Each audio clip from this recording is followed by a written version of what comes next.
Hey, ladies and gentlemen. Hope you're surviving this winter weather. I know we got almost a foot here in lower Ohio, and yeah, my car is at the bottom of my hill because I can't make it up the driveway. I want to talk about something. So, first off, as you all know, if you've watched my last video, I am running for President of the United States in 2028 under the Democratic Party. I've had some people say, well, you're not old enough. The United States Constitution states three things that say I can run. You have to be a naturalized American citizen, meaning you were born here or in American territory. You have to be a resident of the United States for 14 years. Definitely got that. And you have to be 35 years of age. Now, contrary to how I look, believe it or not, right now I'm 33. In 2028, I will be 35. So, I'm legal age. And yes, for those wondering, I am growing the mustache back. Also, cheeks and nose are red because I've been outside shoveling my driveway the best I can, but I live on a hill again. Another thing I want to talk about is a narrative that's going to come up in the government in the next few days, the government shutdown that's inevitably coming. So last week, before the murder of Alex Preddy, the House of Representatives had voted in favor of a $1 trillion defense budget for the Department of Homeland Security. And under the Department of Homeland Security is ICE, Immigrations, Customs Enforcement. Now, the problem is when they voted on it, it passed, and House Speaker Mike Johnson, who was just a purse poodle, is all he is. He's a spineless purse poodle. Told everybody to go home. He said, go home. We're not needed here anymore. If you paid attention in your civics class and know your government, when a bill is voted on in the House and it goes from the House, it will go to the United States Senate. The Senate, at which point, will determine the vote on it. If they vote in favor, it becomes a law. It runs the country. But if they decide to vote against it, or they say, hey, we have changes, we would like you guys to look at the changes we've enacted, they'll send it back to the House. So if the House is gone and not in D.C., and the Senate votes in favor, or the Senate doesn't vote in favor of this bill, then what does that mean? It means a full government shutdown. Do not believe the false narrative, because this is exactly what is happening. The Republican Party is going to shut the government down to take attention away from Minnesota, because it is a clusterfuck there. And to all the protesters out there across the United States, keep up the peaceful protests. Do not give in to these monsters. They will pay.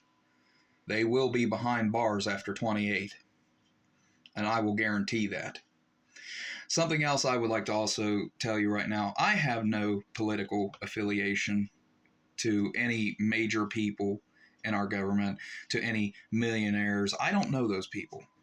I'm a blue-collar worker. Heck, tomorrow I got to go do a 12-hour shift at my job. And for those of you wondering, my job is actually state security officer for a university. I get to play cop for 5,000 of your kids on this campus. And before you say that doesn't sound hard, my third day of work, I dealt with a rape case. Last year, or year before in 2024, and I have pictures, I'll gladly post them, I was involved in a flooding. The whole lower half of our city flooded because the flood levee gave out and the Ohio River came into the city. I was in waist-deep floodwaters helping to evacuate people who were trapped. I was in basements of dormitories getting students out of their dorms, pushing against waist-deep water with our baseball team who, if you're out there, you're awesome. The camaraderie and community that I saw come out during that, you are the real Americans. And another thing I've been involved in a raid on a dormitory which held a firearm. And the individual was thankfully drunk. But just a few weeks after that, we had a separate firearm incident at an adjacent building to the university where an individual was gunned down and murdered, and I was the first on scene even before city police. So, yes, even though my hat says security officer, I have to play cop more times than I care, and I am willing to put my life on the line for you. That being said, when I stated that I have no connection to the ultra-rich or the career politicians, the first thing I'm going to do is fire Pam Bondi from the Department of Justice. I'm going to put actual people in that know the law, and I'm going to release the Epstein files in their total, unredacted. The victims are already known. They've already spoken out publicly.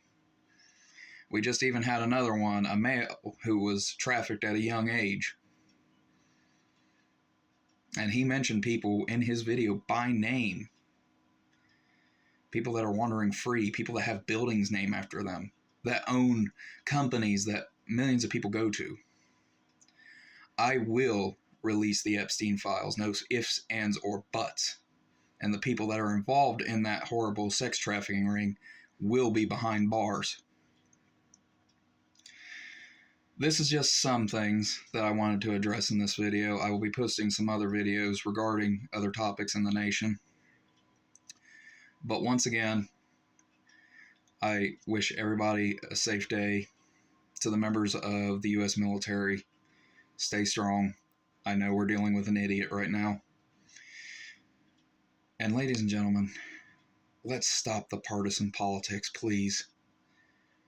You see the state that our country is in because of partisan politics. Republican, Democrat, we're all Americans. We all have served this nation in one way or another, whether it be from working a field to provide food, to manufacturing in a factory, to doing what I do, to doing what our military does, which, again, was one thing that I was really proud that I did with myself. I was in the Marine Corps. I was honorably discharged with the rank of Private First Class in August of 2019. And again, if anybody would like to question that, I'll gladly provide my DD-214 for you. But ladies and gentlemen, I hope you have a good day. Stay safe, stay warm during this time, and stay strong, because the real America is coming.